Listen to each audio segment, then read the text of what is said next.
So let's talk about HBO's Chernobyl. I mean, what a phenomenon, right? It was this stunningly crafted show that just brought the 1986 disaster to life for millions.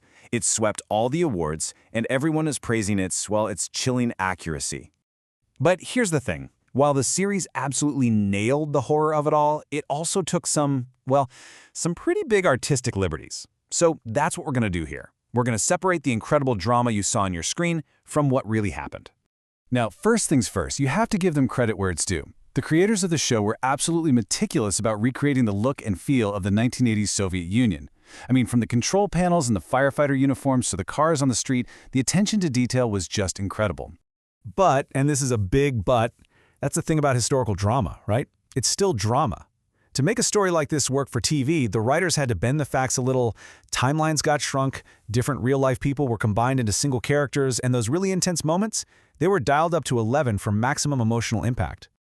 Okay, let's dive into a big one. You remember that scene, right? The three men sent into that flooded basement to drain the bubbler tanks. It was presented as this straight-up suicide mission to stop a second, even bigger explosion. One of the most heroic and terrifying scenes I've ever seen on TV. The show really frames this as a moment where these three guys bravely volunteer, fully knowing they are walking to their deaths to save, basically all of Europe. But is that what actually happened? Well, the reality was pretty different. They weren't volunteers in the way the show suggests. They were plant employees who were ordered to do their job. And one of them, an engineer named Ananenko, he knew the layout like the back of his hand. The whole situation was also way less dramatic. The water was only knee-deep, not some deep dive, and their mission was over pretty quickly. They got in, did the job, and got out. And you don't have to take my word for it.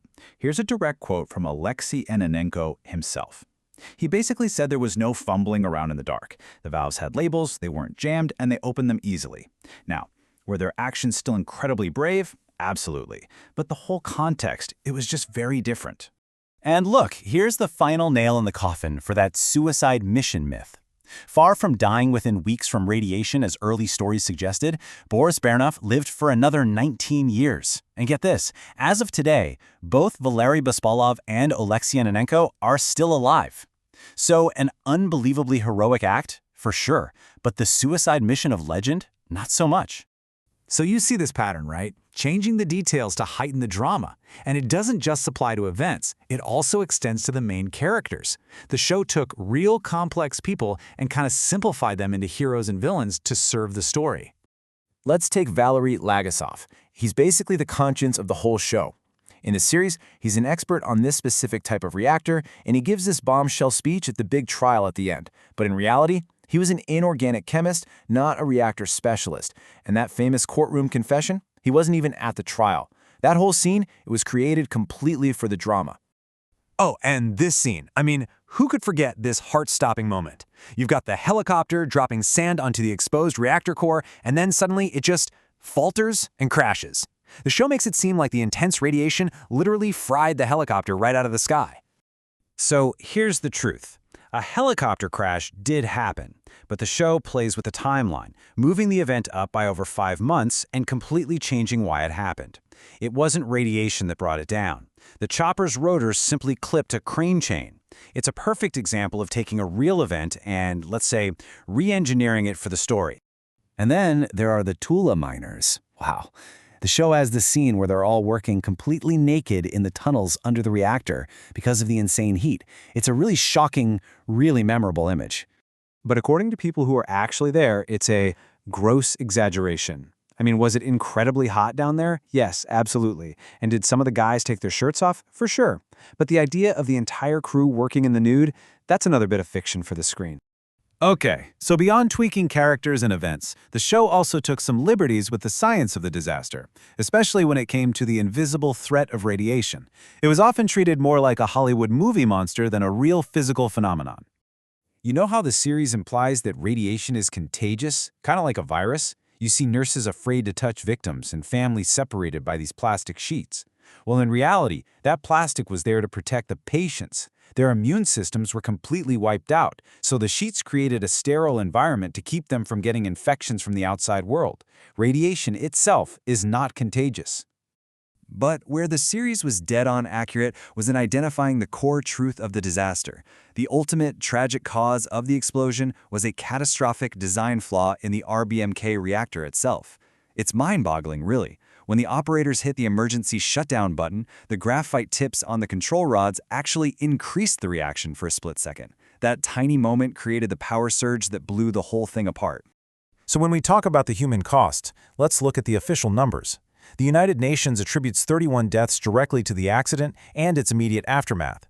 These were mainly the plant workers and the first responder firefighters who suffered from acute radiation syndrome. Now, the longer-term toll, that's much harder to calculate. But the UN's model estimates around 4,000 eventual deaths from radiation-induced cancers among the people who were most exposed. And while that is a terrible, terrible human cost, it's a very different figure from the millions that you sometimes hear about in more sensational accounts. Okay, so if the show exaggerated so many things, did it just completely miss the point? Well, not entirely. Because its central theme, the cost of living in a system built on lies, that was absolutely 100% real. That powerful line from the fictionalized Legasov at the end, "What is the cost of lies?" It basically frames the whole series. It's all about the Soviet state's culture of secrecy. But if you dig into the real history of the disaster, you find another, equally devastating cost. One that was born not just from lies, but from something else. You see, the fear and the misinformation that spread after the disaster had their own horrifying consequences. We're talking about an estimated 100,000 to 200,000 pregnancies terminated across Europe because of totally unfounded fears of birth defects. Survivors were treated like pariahs. For so many people, the mental health impact, the anxiety, the depression, the PTSD, the alcoholism, it proved to be far more destructive than the radiation itself. So yeah, the series did a masterful job of exploring the cost of lies. But by separating that dramatic fiction from the historical fact, we uncover a deeper, maybe even more uncomfortable question. Because the true story of Chernobyl isn't just about a faulty reactor or a deceitful government.